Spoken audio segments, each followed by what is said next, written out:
नमस्कार, मैं रफी खान। आप देख रहे हैं जीवन बेरी। दोस्तों, आज 2 मई 2025 है। राजस्थान की राजधानी जयपुर में सियासी हलचल तेज हो गई है। राष्ट्रीय लोकतंत्र पार्टी आरएलपी के सुप्रीमो और नागौर सांसद हनुमान बेनीवाल ने एसआई भर्ती 2021 को रद्द करने की मांग को लेकर एक बार फिर भजनलाल सरकार के खिलाफ मोर्चा खोल दिया है। आज का दिन न सिर्फ आंदोलन बल्कि गिरफ्तारी, नारेबाजी और रिहाई के ड्रामे से भरा रहा।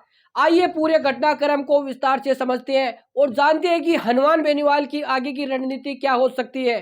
देखिए, हनुमान बेनीवाल पिछले कुछ दिनों से एसआई भर्ती 2021 को लेकर आंदोलन की हुंकार भर रहे थे। ये भर्ती जो गहलोत सरकार के कार्यकाल में हुई थी, पेपर लीक और डमी के आरोपों से घिरी रही है। बेनीवाल का आरोप है कि भजनलाल सरकार इस भर्ती को रद्द करने में टालमटोल कर रही है, क्योंकि कुछ बड़े नेता और अधिकारी इसमें शामिल हैं। आज सुबह बेनीवाल ने अपने समर्थकों और राजस्थान युवा शक्ति एकीकृत महासंघ के साथ जयपुर के शहीद स्मारक से सीएम हाउस की ओर मार्च निकालने की कोशिश की। उनका लक्ष्य था मुख्यमंत्री भजनलाल शर्मा के आवास का घेराव करना और सरकार पर दबाव बनाना था, लेकिन पुलिस ने मार्च को रोक दिया और बेनीवाल सहित कई कार्यकर्ताओं को गिरफ्तार कर लिया था। लेकिन बेनीवाल का जोश कम नहीं हुआ। थाने से आई तस्वीरें और वीडियो में बेनीवाल नारे लगाते दिखे। उन्होंने कहा, सरकार लाठी और गोली के दम पर हमारे आंदोलन को दबा नहीं सकती। और दोस्तों देखिए, उनके समर्थकों ने भी एसआई भर्ती रद्द करो और हनुमान बेनीवाल को रिहा करो, जेल जैसे नारे लगाए। सोशल मीडिया पर ये तस्वीरें और वीडियो तेजी से वायरल हुए। बेनीवाल के समर्थकों ने इसे लोकतंत्र पर हमला करार दिया। एक एक्स पोस्ट में लिखा गया, देखिए जिन्हें होना था कटघरे में वो मसीहा बनकर बैठे हैं, जो सच बोले वही आज सजा पर बैठे हैं। यानी हनुमान बेनीवाल और इशारा किया गया था। हनुमान बेनीवाल संघर्ष कर रहे, आंदोलन कर रहे हैं, उनको जेल में डाला जा रहा है, उनको गिरफ्तार किया जा रहा है। लेकिन जो देखिए जो डेमी कैंडिडेट थे वो आज बड़े बड़े पदों पर बैठे हैं, उनको कुछ नहीं किया जा रहा है। अब देखिए, कुछ घंटों बाद ही पुलिस ने हनुमान बेनीवाल और उनके समर्थकों को रिहा कर दिया। रिहाई के बाद बेनीवाल ने तुरंत सरकार को चेतावनी दी और उन्होंने अपने ट्विटर हैंडल पर पोस्ट किया, राष्ट्रीय लोकतंत्र पार्टी राजस्थान के मेहनतकश युवाओं के साथ खड़ी है, हमें सरकार लाठी और गोली के दम पर झुका नहीं सकती। उन्होंने सीधे मुख्यमंत्री भजनलाल शर्मा को संबोधित करते हुए कहा, समय रहते यदि युवाओं की बात नहीं सुना गया तो यह आंदोलन बड़ा रूप लेगा। अब देखिए दोस्तों आरएलपी और हनुमान बेनीवाल का शुरू से ही आंदोलन से नाता रहा है, चाहे वो किसान आंदोलन हो। हनुमान बेनीवाल का ये आंदोलन सिर्फ एसआई भर्ती तक ही सीमित नहीं है। उनकी मांग है एसआई भर्ती 2021 को रद्द करना। बेनीवाल का दावा है कि इस भर्ती में बड़े पैमाने पर धांधली हुई है। उन्होंने मंत्री के विश्नोई और सीएमओ के अधिकारियों पर डमी कैंडिडेट को बैठाने का आरोप लगाया है और पेपर लीक में शामिल होने का भी आरोप लगाया उनको।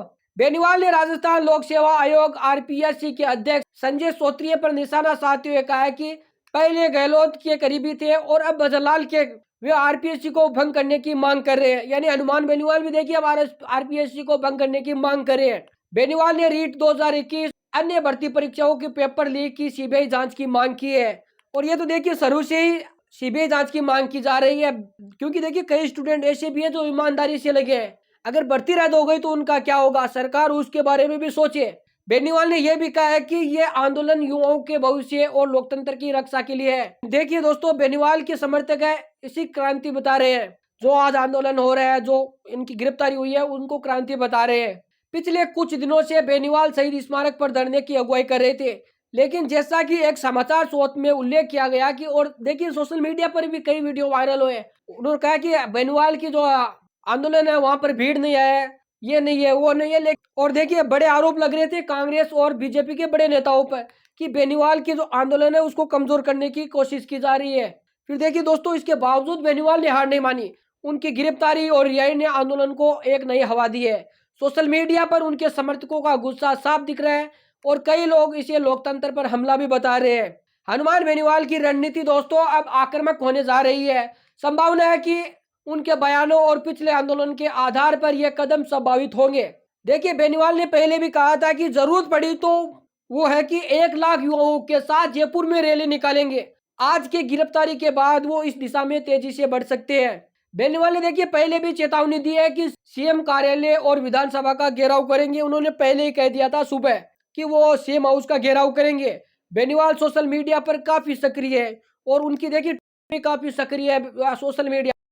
उनकी रिहाई आज एक्स पर पोस्ट से साफ हो गया है कि युवाओं को जोड़ने के लिए डिजिटल प्लेटफॉर्म का भी सहारा लिया जाएगा। और देखिए, देखते ही देखते बेनीवाल जैसे ही गिरफ्तार हुए तो सोशल मीडिया पर भी ट्रेंड चलने लगा कि बेनीवाल को रिहा करो, अस्थायी भर्ती रद्द करो। ये देखिए, कुछ ही मिनटों के अंदर यानी ट्रेंड चलने लग गया था।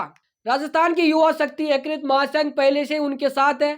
वे अन्य छात्र और युवाओं को संगठनों के भी जोड़ सकते हैं, यानी वो अन्य संगठन और भी युवा उनको जोड़ सकते हैं। बेनीवाल पहले भी राजस्थान के मुद्दों को लोकसभा में उठा चुके हैं। वे इस आंदोलन को राष्ट्रीय स्तर पर भी ले जा सकते हैं। हनुमान बेनीवाल की ये लड़ाई सिर्फ अस्थायी भर्ती तक सीमित नहीं है, ये राजस्थान की सियासत में उनकी स्थिति को मजबूत करने की कोशिश भी है। वे आरएलपी को तीसरे मोर्चे के रूप में स्थापित करना चाहते हैं।